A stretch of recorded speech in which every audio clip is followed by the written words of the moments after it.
नमस्ते, मैं हूँ रेखा सिंह। हम और हमारी दीदी एक विवाह गीत सुनाएंगे।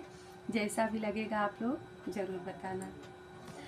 अखिया दुलेरुआ कर मावा का फकिया, अरे अखिया दुलेरुआ कया मावा का फकिया, अरे नकिया सुगनावा का टोटरे लालनावा, अरे नकिया सुगनावा का टोटरे लालनावा। एतने दुलेरुआ का दुल्हे कवन सिंह, एतने दुलेरुआ का दुल्हे कवन सिंह, काहे बरे रहले कुमार रे लालनावा, अरे काहे बरे रहले कुमार रे लालनावा। बाबा मोर गईले काशी बनारस,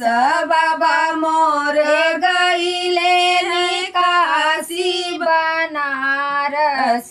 चाचा गईले परदेस रे लालनावा, अरे चाचा गईले परदेस रे लालनावा। जेठ भैया गईले जीरा के बगिया, अरे जेठ भैया गईले जीरा के लदिया, अरे यही गुना रहले कुमार रे लालनावा, अरे यही गुना रहले कुमार रे लालनावा। बाबा लिया वाले अनधन सोनावा, अरे बाबा लिया वाले अनधन सोनावा, अरे चाचा मोर चढ़नी का घोड़ा रे लालनावा, अरे चाचा मोर चढ़नी का घोड़ा रे लालनावा।